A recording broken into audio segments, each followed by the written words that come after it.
When you engage with customers, as y'all see, that's the greeting sheet, okay? And that is the actual greeting that y'all are going to use.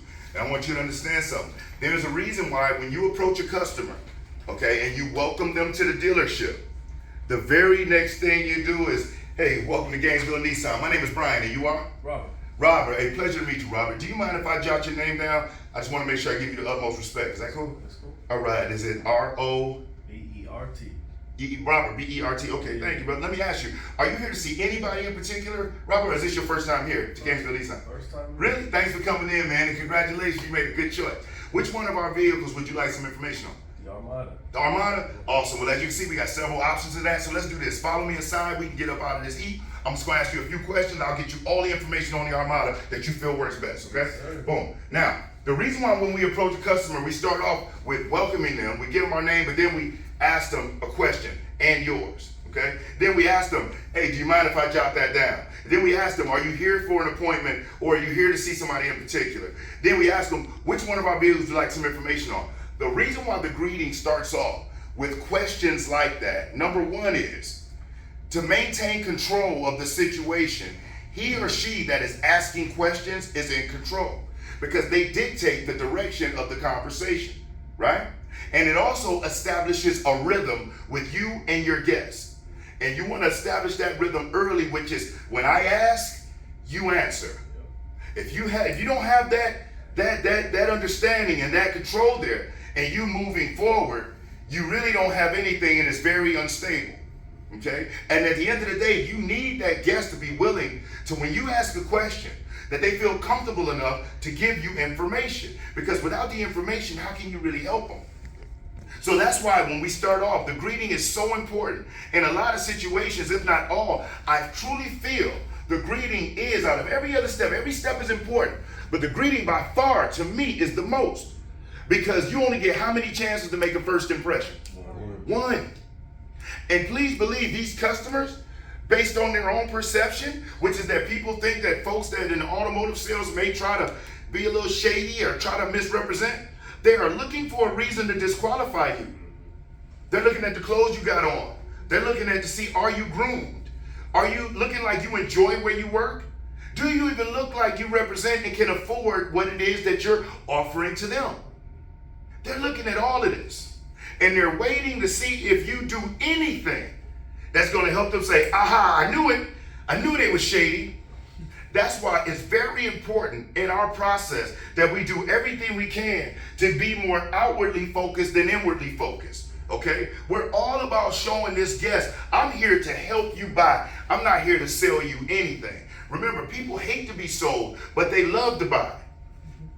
So when sales reps go out and ask two of the silliest questions in the world, what is one of those questions that is the silliest question that should not be asked?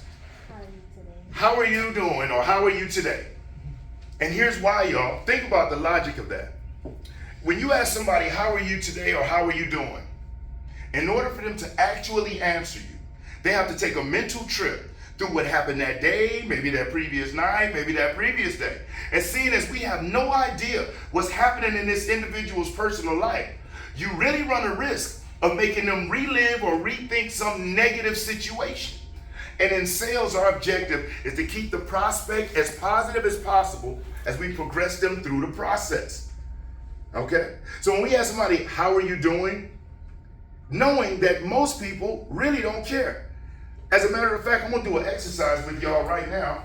And Robert, I want you to help me out with this. And we can do it down this way. You know what? And you can stand right here. I'm going to go down here. Okay? And we're going to walk past each other. You walk on this side, I'm going to walk on the inside. And when we get close, I'd like for you to ask me how I'm doing. Okay? How you doing? Man, I'm glad you asked. You know, when I was about 28 years old, I started losing my hair, so I took it on to the baldy, okay? I've been picking up a little bit of weight. I've been eating a lot later at night. Been working a lot longer. So, you know, for me to eat a full plate of food at about midnight is kind of a regular thing. You know what I'm saying? And been thinking about hitting the gym more, but I got married a couple weeks ago, and we did a lot of traveling, a lot of eating. So I know I picked up probably an extra 10 pounds I need to drop off. But the grandbabies are doing good. You know, my son is out in Ohio. The other one's in Washington. Now, let me ask y'all this question. I walked away already. If you're walking down the street and you ask somebody, you just say, how you doing to somebody? You can sit down, Rob. And you sit down, you say, how you doing to somebody? And they just started breaking it down to you like that. Would you think they were crazy? You would think they were nuts, right? Now, let me ask you this question though. Are they crazy, or is the person that asked them a question and really didn't want the response crazy? Now, I want y'all to think about the answer. And the answer y'all gave is very common whenever I ask that question. We asked an individual, how are you doing? And if they actually stopped and answered us, y'all said they're crazy. Because this is what we do every day in society, ain't it? Hey, how you doing? How you doing? And we just keep moving. Now, we done just asked each other a question and just keep it walking. But if somebody actually stops and answers, guess what? They're insane.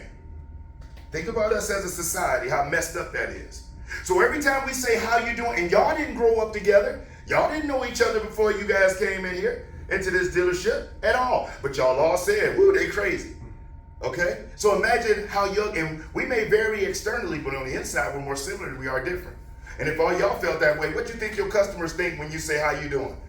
They think it's just a superficial, meaningless greeting. You don't really care how they doing. And if they really did answer you, you would think they was nuts anyway. That's why when you say, how you doing? They say, I'm okay, fine, I'm here. You get very minimal responses that give you zero information. And in your personal life, if that's how you want to greet people, fine. But in sales, everything you do has got to have a purpose. It's got to be leading you to the next step. So that's why you have to create that professional self. So you're not greeting people like you would if you're out at the park with your significant other when you're at the dealership. It's not the same. At the park, you literally are just greeting. You're not trying to help them buy anything or really do anything at that moment. But here, everything you do has got to have intention. And when I hear a grown person say, oh, Brian, that's going to be hard, stop saying how you doing. Think about how psychotic that is for an adult person to say. They're unable to control their mouth of saying something that comes from their brain. And let me tell you how big of a lie that is.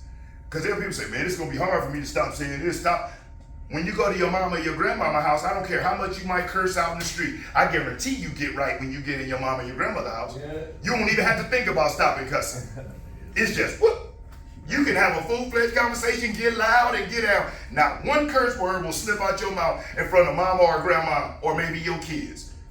But you can step right out that door where none of them is around. Every other word you say is an MF, F that, S, damn this, all of that. But so we have control when we're conscious that we need to have control.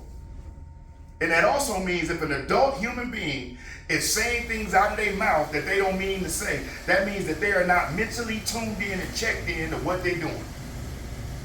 And then how much do you really deserve that deal anyway if you can't be in tune and attentive to the person that's giving you the opportunity?